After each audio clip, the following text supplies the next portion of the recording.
पूर्वं वयं ख योगवियोगं दृष्टवन्तः। अद्य ख वर्गवर्गमूल तथा गुणनभाजनं द्रक्ष्यामः। तत्र पूर्वम् उदाहरणमस्ति त्रिघ्नं त्रिहृत् खं खरुतं त्रयं च। खमस्ति तद्विघ्नं त्रिहृत्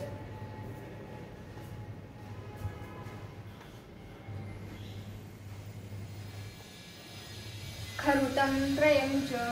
खेन त्रयं च हृतं।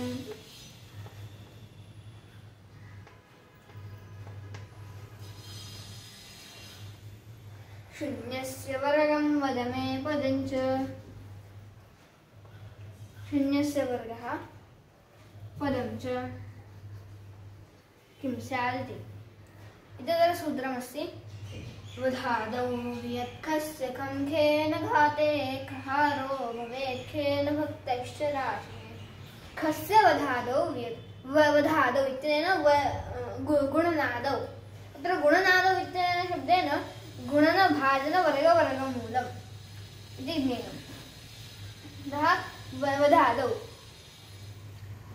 खं केनचित् गुण्यते खं केनचित् भज्यते खस्य वर्गः खस्य वर्गमूलं च खमेव भवति। तत्र अस्माभिः एतावत् ज्ञातम्। अत्र एष रूपशून्यं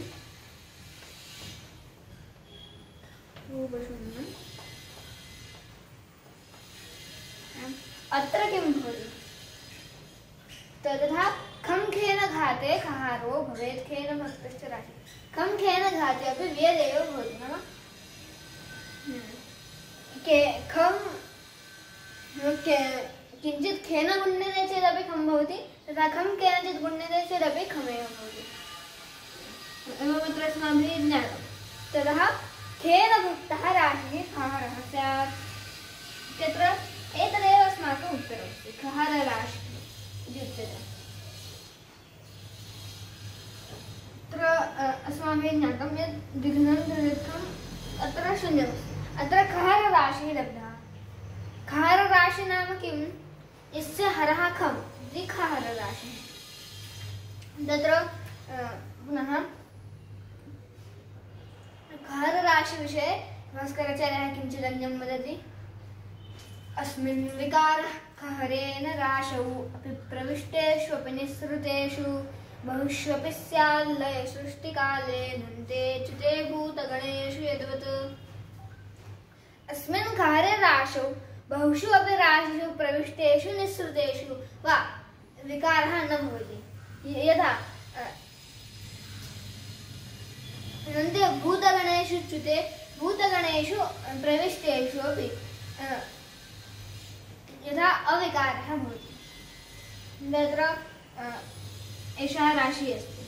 तस्मिन् बहवः राशयः प्रविशन्ति बहवः राशयः निर्गच्छन्ति चेदपि एषः खहरराशिः अविकृतः स्यात्। तस्य विकारः न भवति। कथं यथा सृष्टिलयकाले भूतगणेषु प्रविष्टे वा निःसृतेषु नन्ते अच्युते विकारः न भवति। तद्वत् अस्यापि बहुषु प्रविष्टेषु बहुषु निःसृतेषु वा विकारः न भवति। ततः अग्रिमपर्याये वयम् अव्यक्तषड्विधं द्रक्ष्यामः। नमो नमः।